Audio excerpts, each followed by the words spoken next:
Hey, what's going on, guys? Battle Nation Zimper here, back today with another video.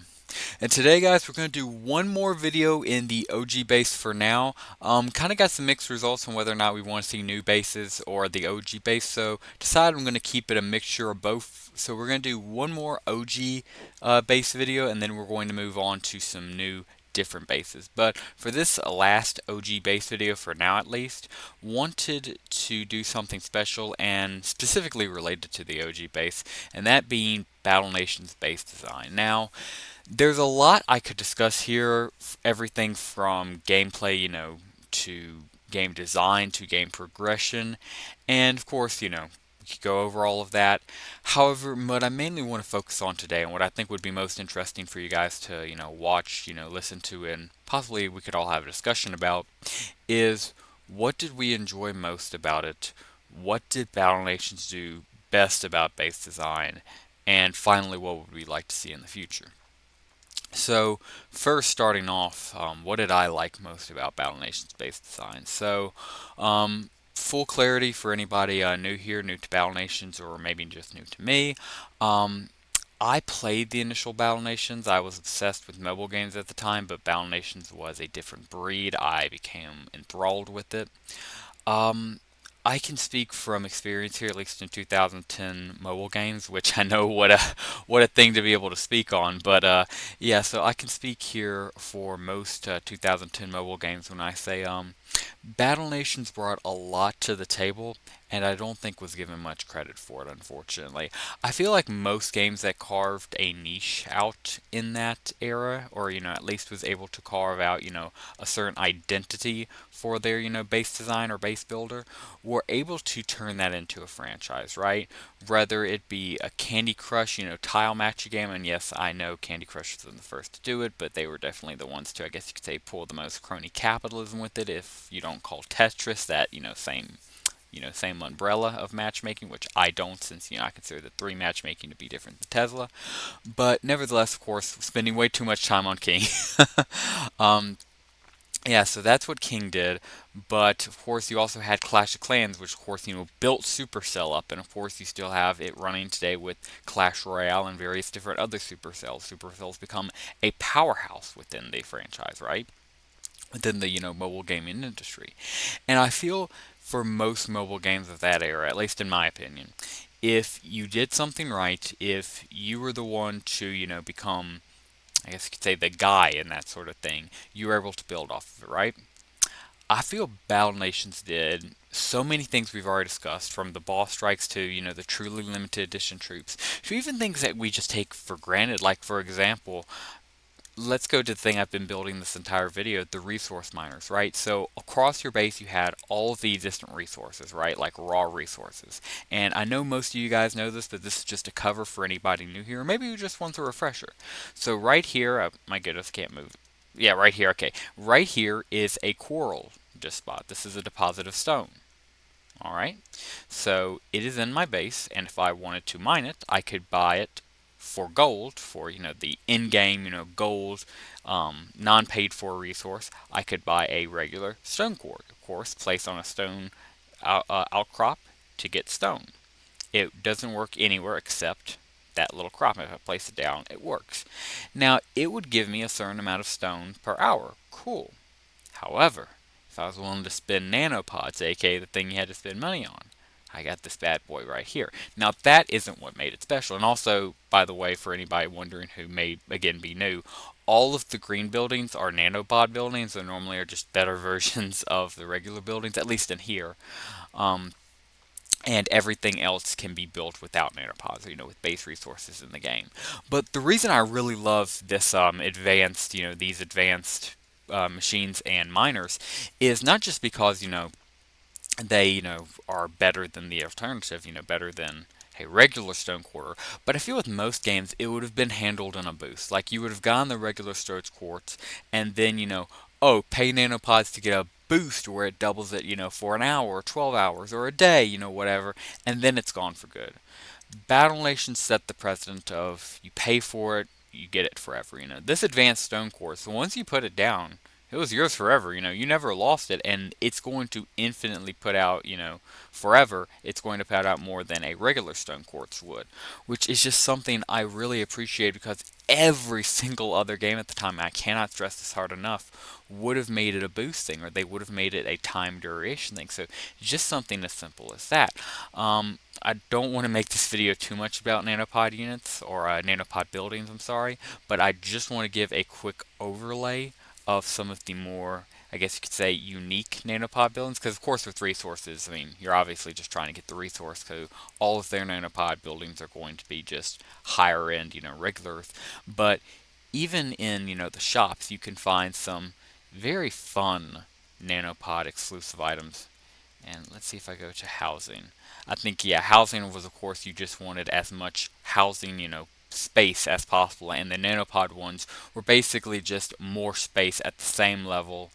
All you gotta do is just make some nanopods. Um, oh yeah, if you were a free player, you always built these. That's why I normally spam them in a lot of my videos. And I'll be honest, I don't precisely remember what was the best nanopod unit. I would guess the Fancy Mansion. I could definitely be wrong at that, though. Please don't take me out on it. I'm going to actually go to the underground bunker just because it's the last in the space, and let's see how it looks. It doesn't look too bad. So yeah, just wanted to make this video necessarily focusing on base design, and we kind of got into, I guess you say, a lot about nanopod discussion, but going back or pivoting back to hardcore base design, another thing I really loved about Battle Nations was simply the outpost feeling of the game, which I guess you could say that would be, more the design rather than, them, just falling into place, as, the game literally takes place on, an outpost in a war zone, so it's part of the game design.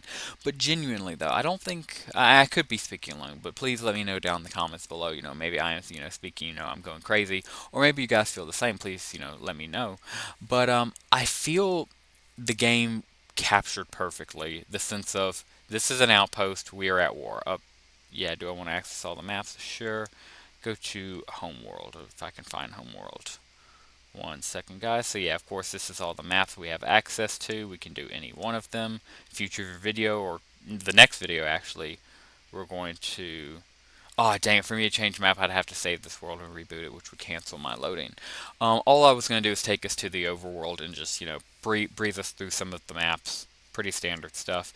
And all I was just going to show is how we are an outpost. This base, which we're in right now, lore-wise speaking, is just an outpost on the vast wilderness, which is occupied by various criminals, animals like dinosaurs and wild boars, and several different raider gangs. It's such a wilderness, and even just this little map here, I feel captures it so perfectly. And finally, the last thing I want to discuss that I personally adored about Battle Nations base building is simply the carefree aspect of it. So I feel the grade A, kind of determining great factor of any base builder, especially the 2010 mobile game base builders, was how much freedom did they give you? Did they let you go crazy? Of course, the worse they were, they would make you place buildings. They'd say, place this building here and do it, at this time and da da da da. Really hold your hand and not really letting you have any fun because they're telling you everything to do pretty much. But as far as how Battle Nations handled to that, they could have gone that similar route. And I feel even Clash of Clans, is a good game when it comes to base building. But even there, your base is so small and you're only allowed to build, so many resources, or so many of a particular building within your one base, which is a set amount of area. It's very confined, and it does kind of feel a bit restrained. Now, compare that to this game. Compare that to Battle Nations. Let's say I like pillboxes. I'm not going to go too crazy on them since, we all know what happened last video, and we all know how tedious it is to toggle them on. But seriously, I'm not limited to 3 here. I could sit here for the next 2 hours just spamming these bad boys, and I mean, obviously I couldn't do that in a real game just because, the gold it would cost me. But there is no limit, hard limit on these pillboxes. I can have as many pillboxes as I want, and I feel limiting you to, or not limiting you actually, to any set amount of units, any set amount of buildings, and any set amount of cost, really, and letting you just build the base out however you want is truly one of the aspects that made Battle Nations great. Just the fact that this is a free roaming outpost, a free roaming base, and that you control every aspect of it, to me at least, is what made this game so addicting, and what honestly made, of course, the fact that when it got taken down, all the more heartbreaking, because I didn't just lose a game, I lost my home base. Of course, as I imagine all of us OGs are going to do, I'm going to try to rebuild my home base as much as I can remember it, as accurate and historically as I can remember it. Because, I had a special connection to that base. I think we all did to our OG bases, anybody who played the OG Battle Nations. And for anybody coming in for the first time now, congratulations. You're going to get to experience it, no memories whatsoever, and you're just going to get to, see it and build it as you do fit for your very first time. And as an OG, let me tell you, we're very envious of you. We're growing, we're glowing with green over here. So congratulations for any newcomers. It's going to be a very awesome experience, I imagine, for you, and I look forward for it for you, just seeing your reactions to it. But yeah, that's pretty much all I have that I liked about it. Quickly, before we get into the what do you want to see in the future, let's quickly ask, what do we think we will see? I have high confidence that the upcoming beta Patreon, while it won't include any multiplayer or anything like that, I have high confidence it will be a very good faith-based recreation of Battle Nations, of this game we're playing right here. I think they might change a few things up. I think a few, graphics might be slightly altered, but I think it's going to pretty much be Battle Nations. So I would be confident to say everything you're seeing here, you're going to see back, with probably more added in the future. So as far as what I'd want to see, I know this kind of brings back to every single one of my videos, but guys, I mean it so much. Just bring this back. Like, I know I make these, for the YouTube channel. I make these videos for the YouTube channel. Um, but genuinely, I just come in here sometimes and I don't save a lot of my maps.